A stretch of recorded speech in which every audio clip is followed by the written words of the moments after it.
எல்லாரும் எப்படி இருக்கீங்க? என்ன எல்லாரும் மேடவாக்கத்துல ஓஎம்ஆர்ல ஒரு நல்ல வில்லா கட்டுறதுக்கு இடம் தேடி சலிச்சு போயிட்டீங்களா? இல்ல ஒரே அபார்ட்மெண்ட்ஸா பார்த்து போர் அடிச்சிருச்சா? அப்போ நீங்க ஒரு கரெக்டான பிளேஸ்க்கு தாங்க வந்திருக்கீங்க. நீங்க வந்திருக்கிறது எஸ்கொயரோட பிரீமியம் பாரடைஸ் வில்லா பிளாட்ஸ்க்கு வந்திருக்கீங்க. So CMDA and RERA approved பிளாட்ஸ்ங்க. Esquire premium paradise villa plots சுத்தி எத்தனை அபார்ட்மெண்ட்ஸ், எத்தனை வீடுங்க, எத்தனை இண்டிவிஜுவல் ஹவுசஸ், வில்லாஸ் இருக்குங்க. என்னடா அவங்க ரஜினிகாந்த் மாதிரி கதவு திறக்கிறேன்னு பாக்குறீங்களா? ஆமாங்க, ஒரு பியூட்டிஃபுல்லான ஒரு இடத்துக்கு வரும்போது இந்த மாதிரி கதவு திறந்து காட்டாம எப்படிங்க சொல்றது? இந்த பிளாட்டை பத்தி இந்த பிளாட் பாத்தீங்கன்னா கிட்டத்தட்ட 1.5 ஏக்கரால இருக்குங்க. இந்த பிளாட்ல வந்து 800 ஸ்கொயர் ஃபீட்ல இருந்து 2000 ஸ்கொயர் ஃபீட் வரைக்கும் பிளாட் சைஸ் அவைலபிளா இருக்கு.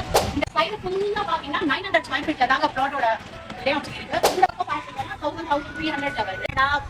பிளாட்டை வாங்கிட்டோம், வீடுங்க இருக்கா, சுத்தி வீடுங்க இருக்காங்கிற டவுட் எல்லாம் உங்களுக்கு வேணாம். நான் சொன்ன மாதிரி பாருங்க, வில்லாக்குள்ள எத்தனை வீடுங்க கட்டிட்டு இருக்காங்க. வீடுமே முடிகிற ஸ்டேஜ்ல தான் இருக்கு. மேடவாக்கம் ஒட்டியம்பாக்கத்துல இருக்கிற இந்த எஸ்கொயரோட பாரடைஸ் பிரீமியம் வில்லா பிளாட்டோட ரேட் வெறும் 5000 rupees தாங்க. அப்புறம் என்னங்க, டவுட்டே வேண்டாம், ஓடி வந்து நம்ம மேடவாக்கம் ஒட்டியம்பாக்கத்துல இருக்கிற எஸ்கொயரோட பாரடைஸ் பிரீமியம் வில்லால பிளாட்டை புக் பண்ணுங்க. உங்க கனவு இல்லத்தை கட்டுங்க. உங்க கனவு இல்லத்தை கட்டுறதுக்கும் நாங்க சப்போர்ட் பண்ணி கொடுக்குறோம். அது மட்டும் இல்லாம பேங்க் லோனுக்கான சப்போர்ட்டும் நாங்களே பண்ணி கொடுக்குறோங்க. வேற என்ன, தேங்க்யூ ரியர்களே, நீங்க கண்டிப்பா வந்து புக் பண்ணியே ஆகணும்.